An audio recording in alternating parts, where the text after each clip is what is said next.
Otep, bien-aimés frères et sœurs, vous connaîtrez la vérité et la vérité vous affranchira. Ça, c'est pas moi qui le dis, c'est la Bible qui le dit. Mais moi, je vous dis mieux.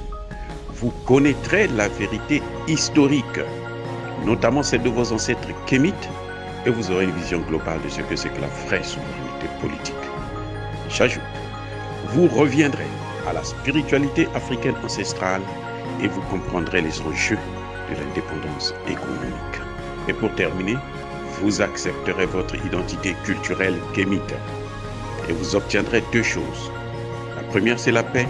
La seconde, c'est le développement, à une condition.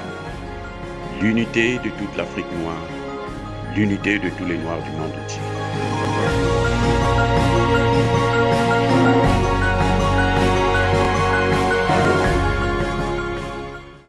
Otep à tous, bienvenue sur la chaîne des panafricanistes par essence, par conviction et par excellence.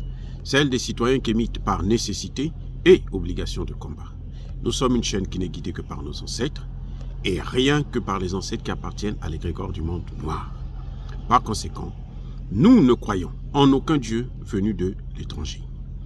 Toutefois, cette vidéo n'est aucunement destinée à inciter à la haine ou à la violence, car nous menons un combat politique, géopolitique et géostratégique contre l'impérialisme, le colonialisme, le néocolonialisme et l'endocoloniat, sur la base du principe fondamental qui a été légué par nos ancêtres, qui est celui de la Mahat, c'est-à-dire vérité et justice. Nous sommes donc en droit de connaître et de vous dire la vérité, afin que justice soit rendue à l'Afrique. C'est notre modeste contribution dans cette noble lutte en faveur de la souveraineté, la dignité et l'unité africaine. Et ça, c'est le panafricanisme. Bien-aimés frères et sœurs, vous êtes sans l'ignorer que la CEDEAO vient de convoquer, ou plutôt d'inviter, Assimi Goïta à une réunion extraordinaire des présidents de la CEDEAO pour je ne sais quoi. En tout cas, beaucoup disent qu'il ne faut pas qu'il parte, d'autres disent que bon, il peut partir, d'autres disent que... Ce qui est certain, je vais donner mon avis personnel. Nous savons que lorsque Assimi Goïta a suspendu les chaînes RFI et France 24, Emmanuel Macron s'est mis en colère, comme d'habitude, parce qu'il pense que l'Afrique, c'est chez lui, c'est lui le maître de l'Afrique, c'est lui le patron, et il doit donner des ordres partout. Ce qui, bien entendu, est faux. C'est une mauvaise image, une illusion qu'il se fait dans sa tête. Mais en réalité, il n'est rien pour l'Afrique, on ne le connaît pas et on n'a même pas besoin d'avoir des rapports, des relations avec lui. Parce qu'aujourd'hui, les pays africains peuvent vivre sans la France, mais la France ne peut pas vivre sans les Africains. Voilà, donc Emmanuel Macron, furieux, qu'est-ce qu'il va faire? Il va dire qu'il va donner des instructions à l'Union africaine, il va donner des instructions à la CEDEAO, il va parler lui-même directement avec Nana Akufo pour expliquer comment il faut faire pour faire plier le président malien. Donc visiblement en tout cas, c'est ça qui se passe. C'est Emmanuel Macron qui a convoqué en fait Assimi Goïta à ce sommet de la CEDEAO pour non pas le glorifier, mais pour l'humilier et pour humilier le peuple malien. Parce qu'Emmanuel Macron pense que c'est lui qui commande l'Afrique et que comme il dirige les chefs d'État africains comme Nana Akufo qui sont ses pantins, alors il peut aussi diriger l'Afrique. Maintenant, est-ce que il y a une probabilité, il y a une opportunité? Est-ce que c'est avantageux pour Assimi Goïta de s'y rendre ou de ne pas de décliner l'offre? Ça, c'est la vraie question qui se pose. Bon, là encore, nous avons un problème. La CEDEAO a convoqué, a invité Assimi Goïta via son ministre des Affaires étrangères. Or, on sait que Assimi Goïta est interdit de séjour dans les pays de la CEDEAO. On sait qu'Assimi Goïta n'a pas le droit de survoler les frontières de la CEDEAO. Et la CEDEAO convoque, mais attendez, Nana Akufo, c'est un chef d'État, c'est un aîné pour Assimi Goïta. Qu'est-ce qui lui manquait de prendre le téléphone en dehors de la lettre envoyée via le ministère des Affaires étrangères? Qu'est-ce qui lui manquait? D'appeler son frère. Il faut lui dire, non mais écoute petit frère, viens, on va régler cette affaire-là maintenant. On va voir comment on va faire parce que ça commence à trop durer. Ce n'est pas bon pour le peuple malien, ce n'est pas bon aussi pour les Africains, pour le Sénégal, pour la Côte d'Ivoire notamment. Ce serait la méthode la plus simple. Et nous savons qu'il y a quelques jours, la semaine passée seulement, comment vous l'appelez, Jonathan Goodluck était là-bas au Mali pour essayer de faire plier Assimi Goïta d'accepter une transition de 12 mois. Il est venu avec un chiffre 12 mois parce que Nana Akufo, lorsqu'il a rencontré, il a parlé avec les gens de RFI depuis l'Europe, il avait dit qu'il fallait 12 mois. Le maximum qu'il donnait, c'est 12 mois. Et l'autre, il vient comme un mouton, il vient dire non, 12 mois, et pas ni plus ni moins, on s'en fiche. Nous, c'est 12 mois, il est carré, alors que vous venez pour des négociations.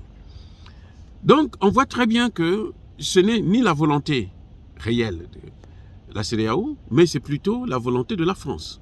C'est Emmanuel Macron qui demande à ce que la CEDEAO puisse inviter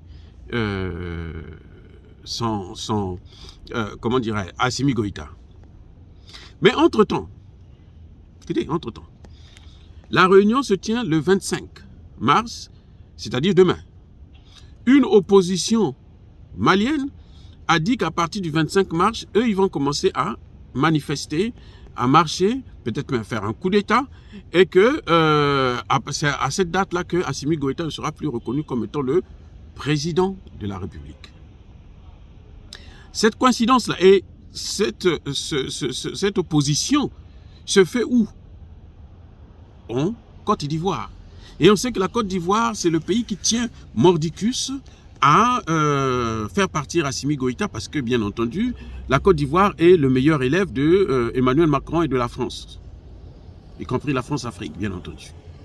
Voyez-vous? Donc, on voit que, en fait, c'est une perte de temps, à mon avis. C'est une perte de temps. C'est que Assimi Goïta, s'il n'a rien à faire, s'il veut faire le tourisme, nous serons très contents qu'il se déplace, qu'il aille en Russie, parce qu'il sait que sa sécurité sera garantie. Aller comme retour. Mais oui, qu'il aille en Russie. Son ministre des Affaires de la Défense était là-bas en Russie il n'y a pas longtemps. Il est revenu sans problème.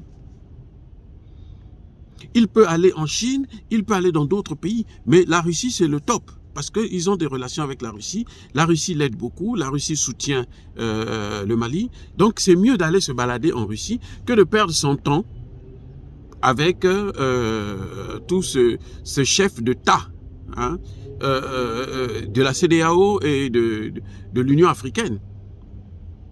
Ils ne valent pas grand-chose. Ce sont des caisses de résonance de la France. Ce sont des caisses de résonance de Emmanuel Macron. On a vu que toutes les décisions qui ont été prises par la CEDEAO sont des décisions qui, quelques jours auparavant, quelques semaines avant, avaient été annoncées déjà par la France, par Emmanuel Macron lui-même, soit par son ministre des Affaires étrangères ou encore par son ministre de la Défense. Donc, on voit très bien que nous avons affaire, on est en guerre, à la guerre comme à la guerre. Donc, ce qu'ils veulent, c'est visiblement éliminer, humilier, neutraliser par tous les voies et moyens Assimi Goïta. Il peut partir et puis bon, on l'empêche de revenir. On prend son avion, on le bloque dans un hôtel et puis bon, entre-temps, les gens font un coup d'État sur place. Il peut partir et puis bon, sur place, les gens attaquent le gouvernement, attaquent les institutions de l'État et puis ça entraîne encore des problèmes graves dans le pays.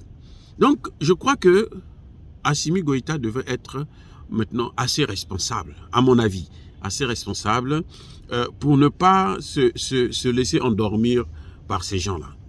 Aujourd'hui, la position que Assimi Goïta fait, moi je conteste même les 24 mois qu'ils ont donnés à la CEDEAO parce que 24 mois, c'est c'est rien du tout pour régler les problèmes que eux ils ont à régler.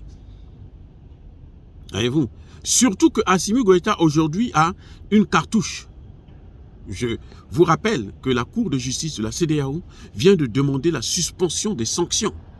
Eh oui, les gars, elle vient de demander la suspension des sanctions parce qu'elle reconnaît que c'est illégal. Le temps d'étudier la question dans le fond, s'il faut les supprimer carrément. Donc, probablement, ils vont aller vers la suppression puisque ces sanctions n'ont jamais été prévues dans les textes de l'UOMOA ou encore dans les textes de la CEDEAO. Et ces sanctions sont, le pire, le moins que l'on puisse dire, sont inhumaines. Donc, Assimi Goïta a toutes les cartes dans ses mains. Entre-temps, il y a la Russie qui est en train de travailler, qui est en train de faire un travail formidable, défier tout le monde entier, tout l'Occident. Et donc, on voit très bien qu'il n'a pas à avoir peur. La seule chose pour lui, c'est comme il a fait avec les médias, il faut maintenant qu'il fasse partir aussi la force des Nations Unies qui sont là. Et puis, il faut qu'il change, qu'il sorte de la zone franc. Après ça, là, il peut aller se balader, voir ces gens-là, parce qu'il aura atteint vraiment un point où aucun chef d'État, jusqu'aujourd'hui, depuis les indépendances, n'a pu atteindre. Même pas Thomas Sankara, que nous aimons trop bien.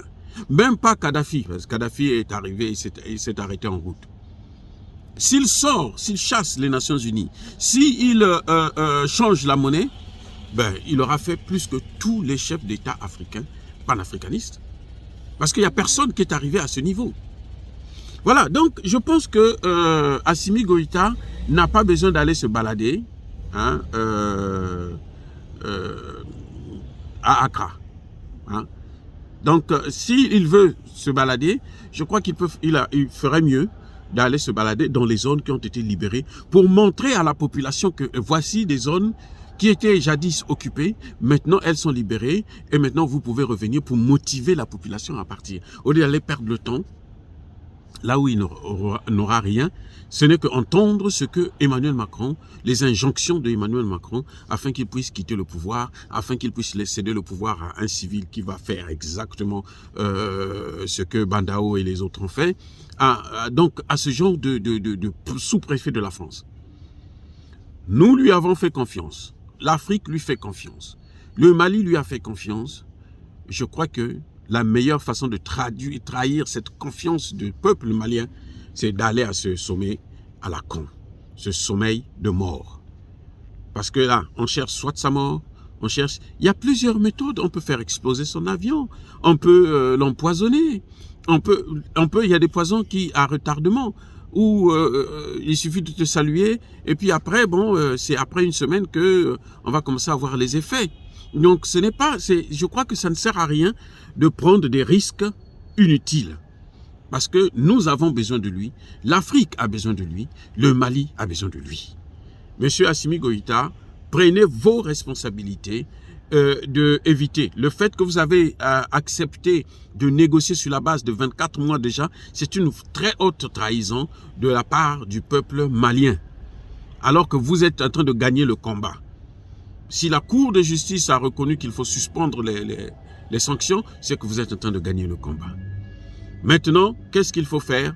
Il faut aller de l'avant, il faut avancer, prendre des décisions encore plus qui vont garantir la souveraineté et l'indépendance du Mali. Dire ça, c'est inciter à la haine ou à la violence. Non. Nous sommes une force tranquille, mais qui assume ses propos. Ya Bakolerve, Ya Malembe, j'ai dit.